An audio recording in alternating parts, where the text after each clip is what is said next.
En nombre del Padre, del Hijo y del Espíritu Santo. Dios te salve María, llena eres de gracia, el Señor es contigo. Bendita tú eres entre todas las mujeres y bendito es el fruto de tu vientre, Jesús.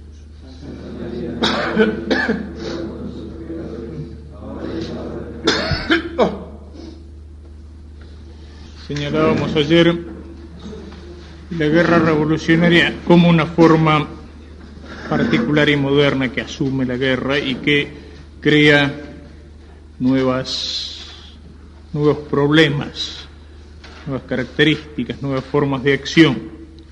Señalábamos que se habla a veces de represión o de doctrina de seguridad nacional, ignorando la realidad de que si existe una doctrina de seguridad nacional o una doctrina de guerra contrarrevolucionaria, ha sido porque existe una doctrina de guerra revolucionaria que no es solo una doctrina, o es una doctrina en el sentido marxista. La doctrina no es una teoría, sino una guía para la acción del pensamiento marxista. Y eso, decíamos, por lo menos vamos a recordar algunas cosas fundamentales, porque es algo que vivimos en la Argentina. Me tocó vivirlo, aparte de tener que recibir consultas como esta, algunas eran menos teóricas y más directas, también el tener muchos, digo muchos en serio, amigos y conocidos caídos en esa guerra de un bando y del otro bando, es decir, de los dos bandos. Es una de las tragedias de la guerra revolucionaria, que entra en el mismo corazón de una nación, que entra en el mismo corazón a veces hasta de una familia.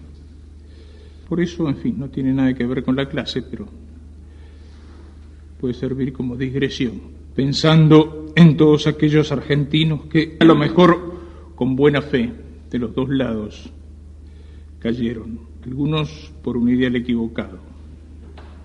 Y un verso de Juan Luis Gallardo que se llama Plegaria por los hombres de acción, y que creo que describe muy bien, o sea, un tipo de hombre al cual a veces los sacerdotes no estamos acostumbrados, no lo conocemos, y cuando lo encontramos no lo comprendemos. Dice: te suplico, Señor, por los hombres violentos, por los hombres que cumplen el arduo menester de practicar oficios arriesgados y cruentos, con repugnancia a veces con placer. Te suplico, Señor, por la equívoca suerte de esos hombres que matan y que se hacen matar, que se ganan la vida apostando la muerte en un juego implacable de cálculo y de azar. Te suplico, Señor, que tu benevolencia alcance a los que asumen como una vocación la temible tarea de ejercer la violencia. Te suplico, Señor, por los hombres de acción. Me refiero, Señor, a los duros comandos, los de caras adustas teñidas con betún, que lucharon sin tregua desde enconados bandos en Argelia o Malvinas, en Chipre o Camerún. Me refiero, Señor, a los dobles agentes que al amparo precario que les presta un disfraz transitan territorios hostiles, inclementes, persiguiendo la clave de la guerra o la paz. Me refiero, Señor, a los alucinados guerrilleros que mueren por un confuso ideal. Me refiero, Señor, a todos los soldados que libran contra ellos una guerra informal. Y me estoy refiriendo a los submarinistas, al cazador furtivo que negocia el marfil. Me refiero asimismo a los contrabandistas, al pirata malayo y al experto en trotil, al ladrón de caballos, al sagaz comisario, al traficante de armas, al buzo, al boxeador, a cada guardaespaldas, a cada legionario, al piloto de pruebas y al sargento instructor. Puede escandalizar un poco, pero... al pescador de perlas, al cuchillero gaucho, al comerciante en pieles que navega el Yukón, al colono que tuvo plantaciones de caucho o cultivó arrozales al norte de Saigón, al que busca esmeraldas y al domador de fieras, al jugador de naipes y al viajero espacial, a los aventureros que habitan las fronteras, al rudo mercenario y al poblador austral. Me refiero, señor, a un conjunto curioso que amalgama arquetipos de condición dispar, al héroe y al canalla, al mártir y al tramposo, al delincuente nato y al policía ejemplar. Porque ocurre, señor, que tienen todos ellos un rasgo compartido, un vínculo sutil, que alumbra sus figuras con extraños destellos y les imprime un sello de singular perfil. Yo sé, señor, que pueden tener barro en las manos, o ahogar de tanto en tanto su conciencia en alcohol, que suelen despreciar los derechos humanos y que suscita espanto en la mención de su rol, que podrán ser blasfemos, pendencieros, perjuros, vociferar obscenas canciones de cuartel, o formar la clientela de tugurios oscuros en Jamaica o Marsella, en Singapur o Esquel. Pero yo sé también que todos sus pecados no son peores que aquellos del prudente burgués, que delinque con márgenes de riesgo mesurado, cuidando su apariencia de honesto feligrés. No son más condenables sus posibles excesos que la envidia que aqueja a un jefe de sección o a pulcros subgerentes autores inconfesos de muertes y traiciones en su imaginación. No son más despiadados que ciertos financistas, ni son más licenciosos que tal o cual actor, no son más ambiciosos que algunos camaristas, ni son más mentirosos que algún legislador. Es una comparación excelentemente lograda. Son claros paladines o sucios perdularios, forjados sin embargo en un mismo metal. El precio de la sangre se incluye en sus salarios y el peligro conforma su ambiente laboral. La violencia es su tacha, pero a la vez resulta que en ella encontrarían su propia redención, como si fuera un fuego que con su llama oculta oficiara una suerte de purificación. Con frecuencia aceleran las ruedas de la historia, la verídica historia deslumbradora o ruin. Osados fogoneros de la infamia y la gloria son quienes encabezan la gesta o el motín. Temidos y admirados, amados, maldecidos, nadie eleva por ellos jamás una oración. Por eso en estos versos, acaso algo atrevidos, te suplico, Señor, por los hombres de acción. Bueno, es una introducción no teórica, sino práctica al ambiente, donde uno puede encontrar estas figuras humanas. Digresión poética terminada. Vemos algunos puntos que caracterizan a la guerra revolucionaria y la diferencia entre otros tipos de guerra. No es una guerra primariamente territorial, sino ideológica. No consiste tanto en la conquista de un territorio, sino en la conquista del enemigo. Algo parecido a la guerra santa del Islam, sobre todo el Islam primitivo. Es una guerra total en cuanto a sus objetivos, como objetivos de dominio mundial, y a sus medios en el campo de batalla. Es decir, no se libra solo en el combate armado. Hay una frase de Lenin en La enfermedad infantil del comunismo. La burguesía solo ve un aspecto o casi del bolchevismo, la insurrección, la violencia, el terror. En consecuencia se esfuerza en prepararse por ese lado a la resistencia o la réplica. Es posible que triunfe en ciertos casos en algunos países por un lapso relativamente corto. Hay que tener en cuenta esa eventualidad y no temerla. Pero el comunismo brota literalmente por todos los poros de la vida social. Sus retoños salen por todos lados. El contagio ha penetrado en el organismo, se ha implantado sólidamente y lo ha invadido por entero. Que cierren con un cuidado especial una de las vías, el contagio entrará por otra vía, quizá la más inesperada. Es decir, esa guerra total está proclamada con claridad, sin ninguna trampa, ¿no? Es una guerra que se da en el campo militar, pero también en el campo político, económico, cultural, religioso y sobre todo psicológico. Las armas principales son el terrorismo y la guerra psicopolítica. Otra característica es una guerra disfrazada, es total y es permanente, pero no se la declara oficialmente. No hay declaración, aparece de hecho. De acuerdo a la moral marxista, no respeta ninguna especie de pactos, convenios, leyes de guerra o reglas de juego. Todos los medios son aceptables con tal que conduzcan al fin. Es una guerra, y esto importa para la calificación moral, internacional. O sea, normalmente una guerra dirigida desde afuera. Las centrales de la guerrilla estaban en Cuba, en Argelia, en Moscú.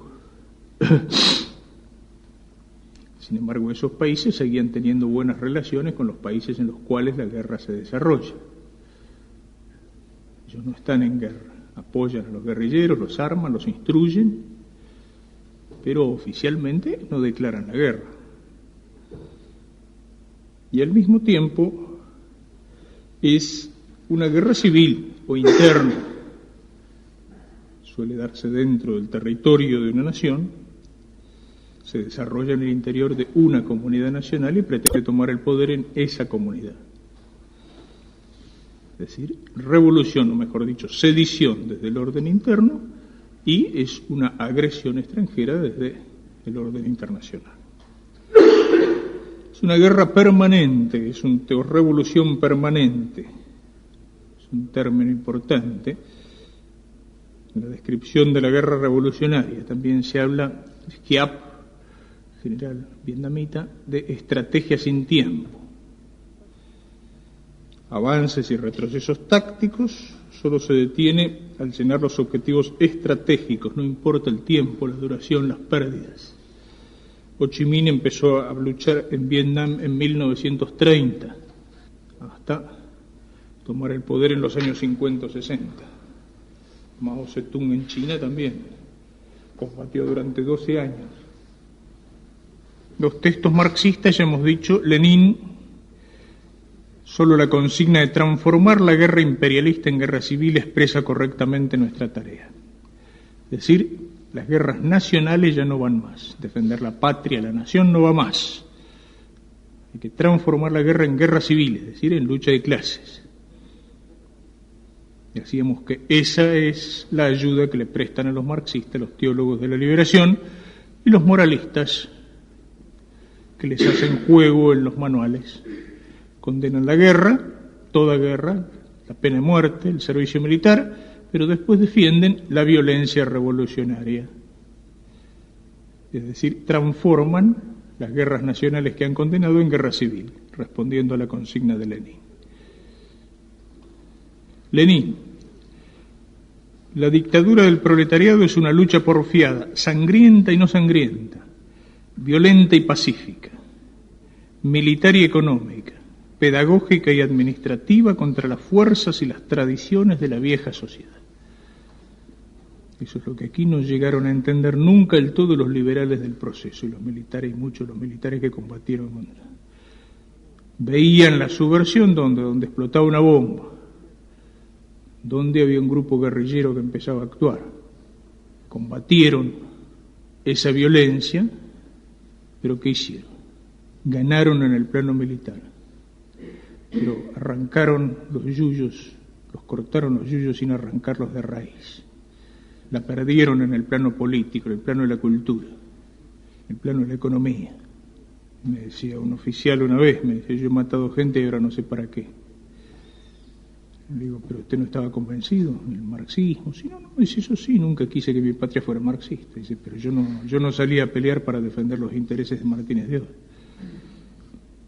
Es decir, ¿a quién defendimos? ¿Por qué el muchacho de 18 años que empuñaba un arma para ir a pelear en el monte, ese muchacho moría?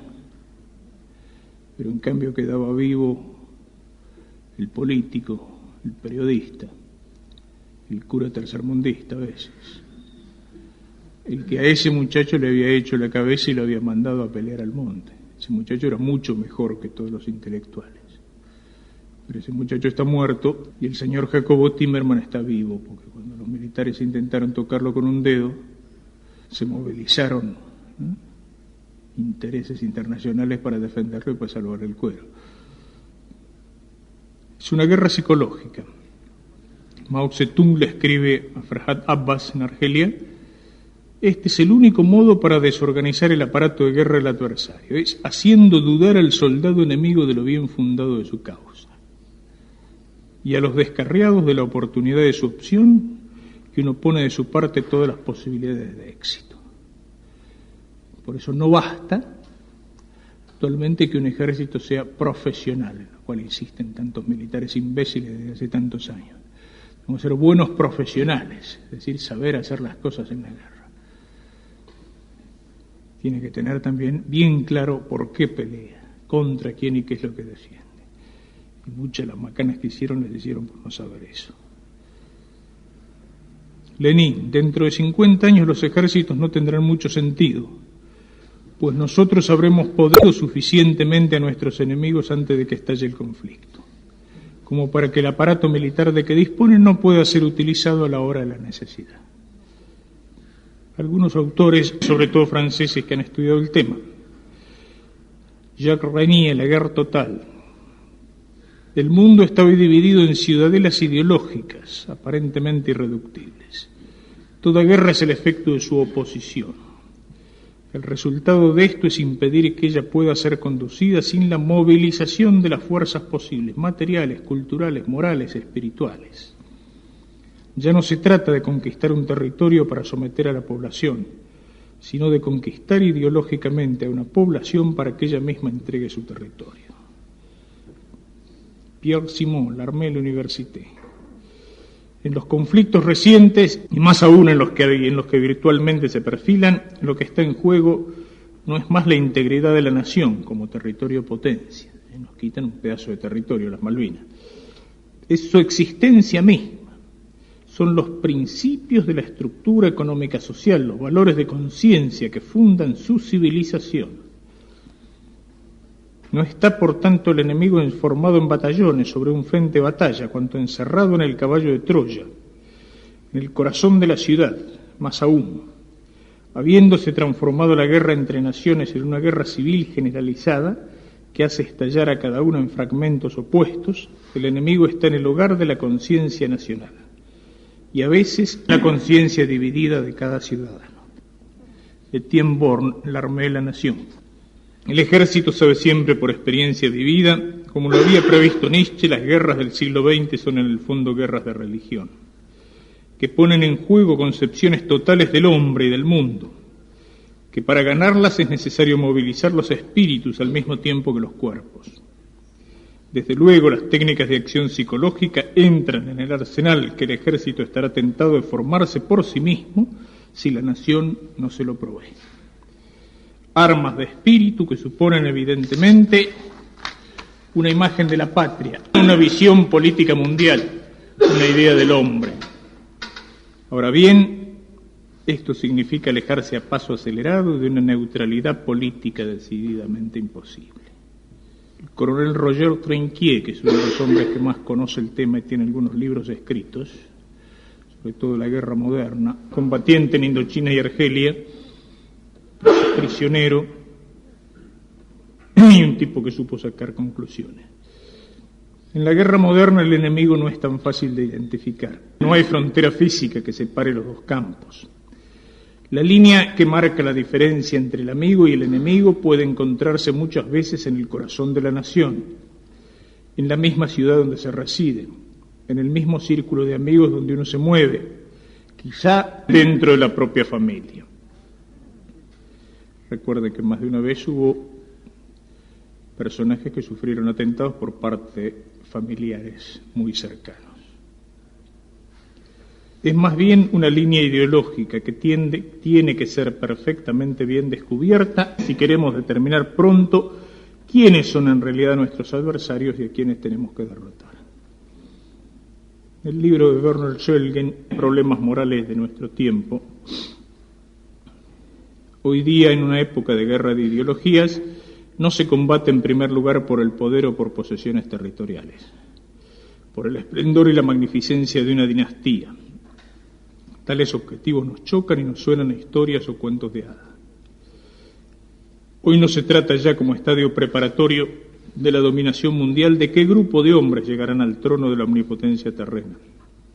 De lo que se trata hoy es de si ha de dominar en el mundo el estilo de vida de libertad individual o el de una forzada sujeción colectivista exaltada por la mística de una compenetración solidaria. Este contraste radical de sentimientos éticos alcanza hasta las raíces mismas de la cultura,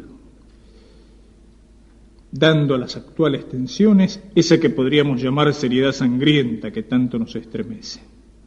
Si a este contraste radical se junta una voluntad de aniquilación solo comparable con el clásico caso del odio de Roma contra Cartago, entonces pierden evidentemente toda su fuerza todas las limitaciones al derecho de defensa de que acabamos de aludir. Es otro punto clave. Yo a veces he tenido esa consulta y le he tenido que explicar, y le decía, precisamente porque rompe las reglas de juego. Y le decía, si uno es boxeador, arriba del ring tiene que respetar todas las normas, no puede pegar golpes bajos, etcétera. Pero si ese mismo tipo va caminando a su casa después de boxear a la noche y lo ataca por la espalda un grandote armado con un cuchillo, evidentemente que en ese momento las reglas de juego no son las mismas que tiene que respetar arriba del ring, ¿no es cierto? En fin, es una comparación elemental, pero es precisamente el problema que plantea este tipo de guerra subversiva revolucionaria. No hay reglas de juego, lo cual no es absoluto, y a veces es la desventaja que tiene el que quiere combatir como cristiano en estas circunstancias. Es decir, por cierto que los límites son mucho más amplios que en la guerra común, pero al mismo tiempo uno pelea contra un enemigo que no tiene límites, y a veces uno puede encontrarse en circunstancias de inferioridad, bajo la pena de a lo mejor ganar la guerra utilizando cualquier método, pero así uno la hubiera ganado físicamente, pero moralmente lo hubiera perdido, o moralmente la pierde. El tipo le puede secuestrar la madre a uno y torturársela, pero uno no puede hacer lo mismo con la madre del otro, si es inocente. Si miramos esto desde el punto de vista moral, lo voy a resumir bastante. Recuerden lo que es el pensamiento moral de los marxistas. Lenin: moral es todo lo que sirve para destruir la vieja sociedad explotadora y para unir a los que sufren alrededor del proletariado. Nuestra moral está enteramente subordinada a los intereses de la lucha de clase.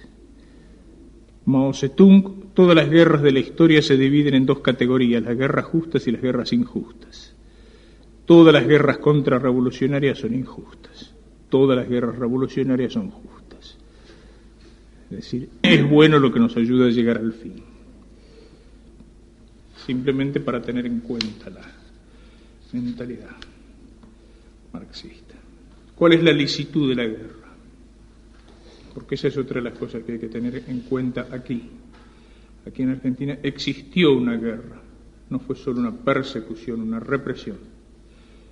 Hoy los marxistas lo niegan, dicen aquí no hubo guerra. En todo caso fue la guerra de los militares contra los inocentes que pensaban distinto. Aquí existió una guerra. Hubo momentos en que en algunos lugares como en Tucumán había zonas liberadas, ocupadas militarmente por los marxistas. Y cuando empieza la represión, una de las cosas que los militantes del ERPO de Montoneros decían al ser detenido: soy un combatiente internacional, me acojo, estoy protegido por las convenciones de Ginebra. Tenían su ejército, tenían sus grados. Eso hoy lo niegan, pero es que es otra característica que después la señalaremos. En la táctica de guerra marxista, el marxista es despiadado cuando tiene fuerza o tiene el poder en la mano. Cuando no le va tan bien y empieza a perder, es llorón. Es decir, primero aparece Santucho liquidando gente, pero si a Santucho lo liquidan y entonces empiezan a perseguirlo, aparece la señora Bonafini diciendo: nos están matando, mi hijo lo mataron, inocente criatura que no sé qué. Y eso, en fin, lo señalo venían por ahí más adelante. Lo dice claramente, creo que es el coronel Trinquier, en el texto: como no se ha declarado la guerra de modo oficial, el enemigo aprovechará convenientemente esta circunstancia para evitar que sus hombres sean tratados como merecen. El líder del Frente de Liberación Nacional de Argelia, en 1957, el ejército toma la represión y a los tipos les empieza a ir mal. Dado que el ejército hace suya la acción de la policía, no tenemos la misma protección legal que necesitamos para movernos. De modo que ruego a todos nuestros amigos que realicen toda la campaña que sea necesaria a fin de que la legalidad sea restablecida. En caso contrario estaremos perdidos. Sí, la legalidad es un arma de combate. Comenta Trinquier: esto es lo que necesitan los terroristas para operar sin problema. Que las garantías constitucionales estén en vigor, a fin de que el ejército o la policía se vean impedido muchas veces para proceder en la forma en que tienen que hacerlo, si realmente quieren triunfar en el empeño para acabar con el enemigo. El dirigente comunista español Santiago Álvarez escribe un artículo, 1968, La Alianza de Católicos y Comunistas, Nuevas Experiencias. Parecido proceso es el que se produce en las esferas de actividad de los intelectuales, actividad más inorgánica, pero no por ello menos importante. En ese momento, la colaboración de comunistas y católicos se produce sobre todo en las acciones contra la represión y por la amnistía. La libertad de palabra, de prensa y de creación intelectual y artística, y por las demás libertades democráticas, etc. Es decir, tengo por ahí un documento, en algún momento se lo documento de la acción del ERP en los sectores católicos, y todo lo que era utilizar a los católicos para esa campaña contra la represión, por la amnistía, por la libertad de los presos. Y hay suficiente cantidad de católicos tontos como dejarse llevar. Y eso, esa legalidad, es un arma de combate. Bueno, es guerra. Lo que vivimos aquí fue guerra. ¿Qué tipo de guerra? Internacional. ¿Esa guerra era lícita o justa desde el punto de vista internacional? No. Era una agresión. Conocemos la Sociedad Santo Tomás, las condiciones que pone para una guerra justa. Declaración por una autoridad competente. Nadie declaró la guerra. Ninguna nación se hizo responsable de lo que pasaba en la Argentina. Al contrario. No se hace responsable, no hay una causa justa y ciertamente no hay una recta intención. Lo que hay es la moral marxista, es bueno lo que nos sirve para ganar. Como resistencia activa o guerra civil, es cierto que en Argentina había muchas cosas que no funcionaban, pero no era lo que ofrecía el marxismo la solución, ni eran los medios legítimos. Ni había un mínimo de consenso, al contrario. El pueblo más vale rechazó el tema de la guerrilla. No había una certeza moral de que el gobierno futuro sería mejor que el presente. Eran iluminados, llevados por aquello que leíamos ayer en el documento de la Teología de la Liberación, creer en el mito de la revolución. Y en los medios, ciertamente, no tenían ningún límite y ninguna moral. El asesinato podía ser llevado a cabo simplemente para entrenar a un guerrillero, para que se acostumbrara a matar o para que mostrara que era capaz de hacerlo. En un momento decían, pero vivimos bajo una dictadura. Después vino el gobierno peronista, que fue un gobierno democrático elegido por la inmensa mayoría del pueblo. Ellos siguieron adelante con la revolución, es decir, no puede considerársela como justa ni como agresión internacional ni como revolución desde adentro. ¿Y entonces qué? Entonces la resistencia en frente a eso era obligatoria. La represión de eso era obligatoria. En la represión podrá haber habido errores y los hubo. No fue todo bueno. Así como en general cuando mataban a un guerrillero abierto o clandestinamente, no se equivocaban, sabían a quiénes mataban.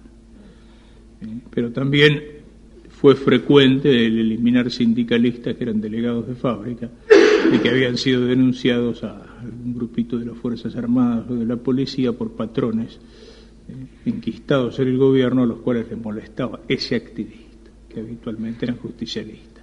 No eran marxistas, no eran guerrilleros, pero molestaban ciertos intereses económicos, y hubo complicidad en eso. Y otras cosas bastante lamentables también.